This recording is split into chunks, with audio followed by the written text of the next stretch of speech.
Hello, ladies and gentlemen, and welcome back to another exciting episode of Minecraft, the quest for all Boimes. You know that moment when you're about to start an episode and then all heck breaks loose and you have to slay like a ton of spiders and zombies and whatnot? Yeah. That just happened to me. But unfortunately, as you can see by the experience bar down below, they got me. So I had to make my way all the way back over here. And yeah, this is all I've got to show for it. Just some string and some spider eyes. But oh well, I made my way all the way back over here. Got all my stuff, fortunately. Spare elytras. They are so useful. Okay, so let's head on up through here then. And let's get this episode started. So we've got a bit more of the map to explore over here. I noticed I went a bit skew at the end of the last episode. So let's hop on up here and come across here. So yeah, guys, how you doing? How's your day been? Mine's been pretty good. It was super chilly. Now, I know for most of you that live in colder climates, this won't be chilly at all, but it's been going down to about like 14, 15 at night here.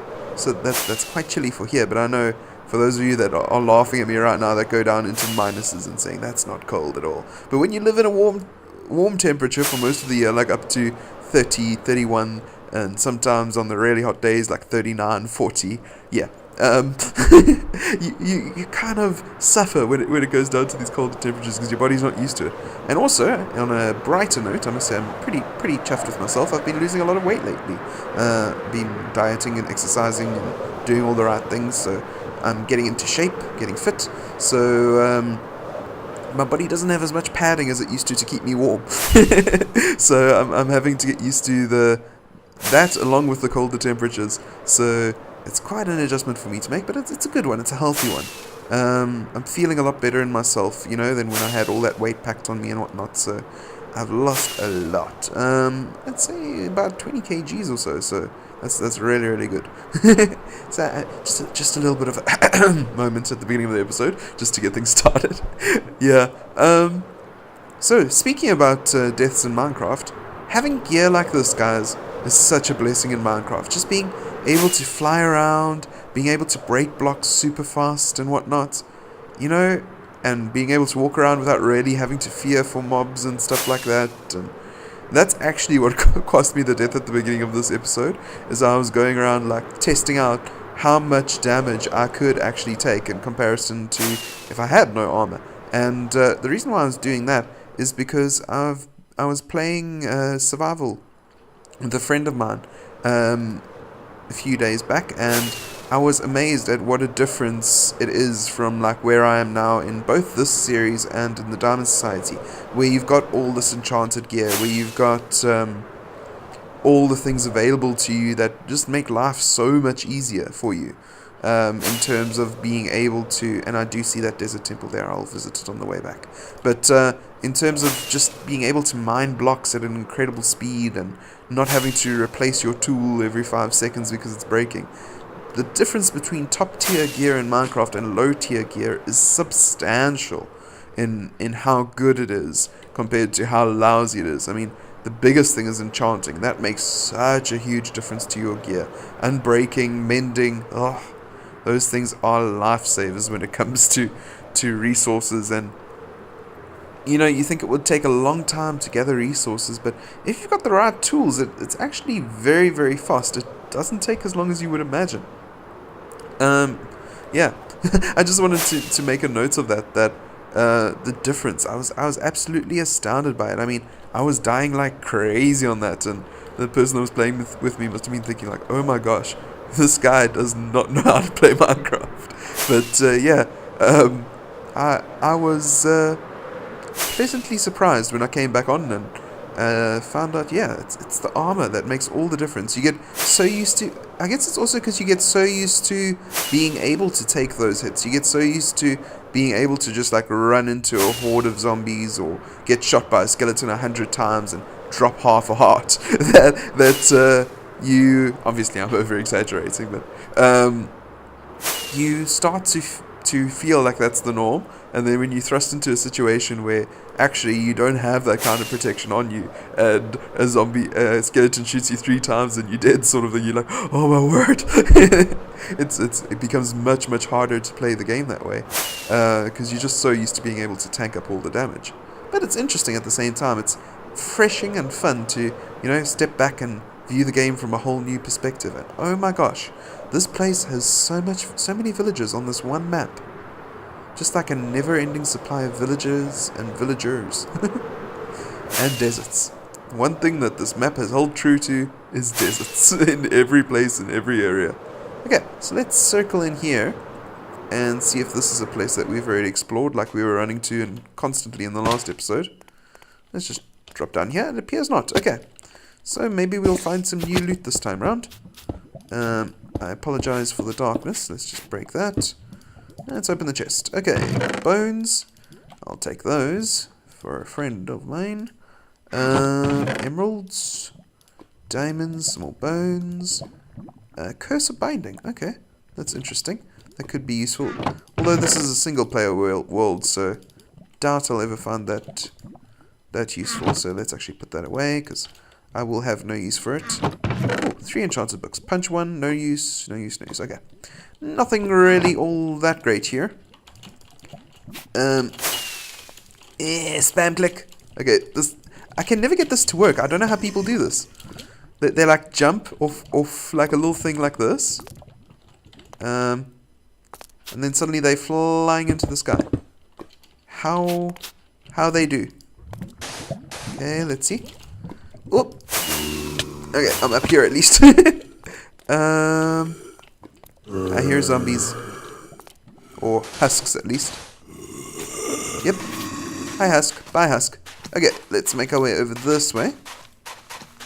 And I need some food in my belly. Oh, I don't need to be hit by a spider, though. I do have a lighter on, so I'm still somewhat vulnerable. Let's get up into the air quickly. And then swap that out for that. Okay. So yeah, if my inventory is a bit messed up, guys, I'm sorry. But like I said at the beginning of this episode, I met with the ill fate, so I had to just collect the stuff and go from there. Okay, so let's come around back this way. Good. A lot of ocean on this map. No mushroom biome though, unfortunately. And at the end of this episode, guys, we'll get to check adventuring time again to see whether or not we've gotten any more of the biomes. So I checked, because we're in the pre-release at the moment of the game, so I was worried that every time I updated the pre-release it would reset the biomes that we've seen and we haven't, but fortunately it didn't. Yay! But I did have to do that silly, like, walk a few steps, and then that also break a log and turn it into planks thing that you have to do every update. But, so that was still in, but fortunately it remembered that I had the number of biomes that I had seen out of the total, so that's pretty cool. Nice indeed. Okay, so let's keep on rocketing our way through this place. Nice little bit of terrain generation over there to the left. Yep. Okay, now we need to start our turn. Let's just get that last little bit over there. And we get to fly through this awesome terrain. Wow. Okay. This is indeed awesome terrain. Look at this. Guys, this is pretty cool. This is not an amplified world, by the way. So that's completely natural terrain we just flew through right there. So, look at that. I think that looks pretty cool. Alrighty, so let's come on over here. I thought those were flowers down there, but that's not. That's sand. Okay. Oh, and we've got some pumpkins and a village. Another village, guys. This one's got a blacksmith. So let's just do a quick pop-in by the blacksmith, see if they've got anything for us. Oh, lag. Okay, let's turn around here. Saddle. Those are useful. Obsidian I don't need. Okay. And let's be off again. And do an about turn. Okay. And up into the air we go. And another village. Guys, this is crazy. How many villages have we found? Okay, we'll catch that one on the way back. But how many villages have we found on this one map, just in these 2 episodes alone? Wow. And I mean, sometimes you struggle to find villages in worlds. Like, you can search for hours on end without finding a village. Now I'm just finding tons in this one little area of this place. It's crazy. Okay, let's drift over a bit more this way. And fill in this section of the map here. Come on. Up you go. Fortunately, I get tons of gunpowder and stuff, so spending these rockets is like spending, I don't know what, hair. Because hair grows back. So it's like, here, have a piece of hair of mine, and then it'll grow back in a month or so, and then I can use it again. But anyway, I just couldn't find a thing to compare it to. Spending sand, I guess, would be a good way to put it. Like, you can always find more sand if you live by a beach. There isn't really nothing to compare it to, I guess. If you guys can come up with anything, please let me know in the comments below, because my analogy skills are running out on that one. That is for sure. Alrighty, let's do a little bit of a descent here as we come towards this village. And up and around. And hang out in the blacksmith over here. See what they've got to offer us. Another saddle, okay. Let's swap that for that. Grab that saddle. It's always nice to be able to saddle things. Okay, come up here. Can we do this?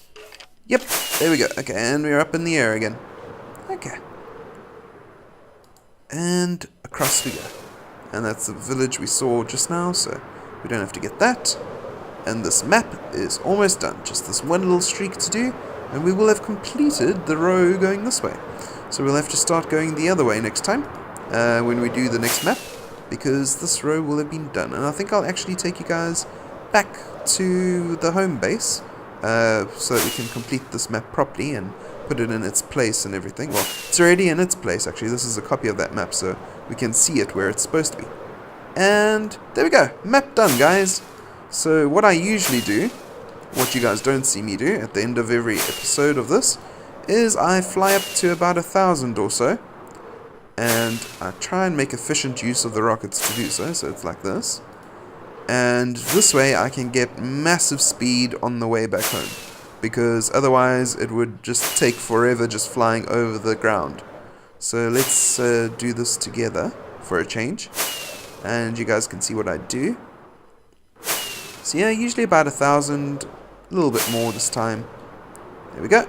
And I just angle myself downwards like this, and you'll begin to watch those numbers fly.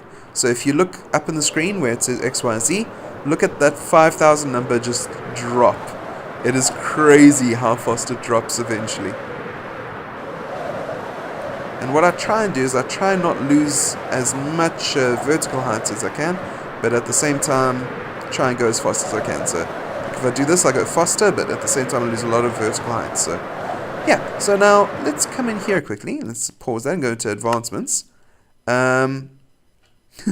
The parrots and bats breed two animals together. Parrots and the bats? Anyway, adventuring time. Still 20 out of 36, okay? So we didn't discover any new biomes that time around. That's interesting. But oh well. So we're still on the same amount of biomes as we were, but hopefully we will get to improve on that as we go along. And what I want to do is angle slightly this way, but not crazily so, because we need to start heading towards 0 as well there.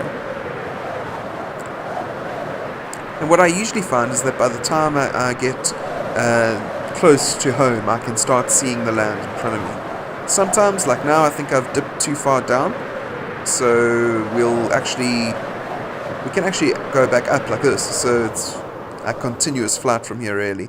But usually by home I can start to see the land coming in below me, so that is useful as well. So as you can see, that number is absolutely going bonkers, and the memory usage is getting quite high there as well, because it's trying to render in all these chunks below us as we go, although we're going too fast for them to actually render in while we're going, and we're too high up as well. Alrighty, I think I need to angle down a bit more because we're coming down into the 1000s now. 1800. We got a little bit of lag spike as we picked up speed there. Okay.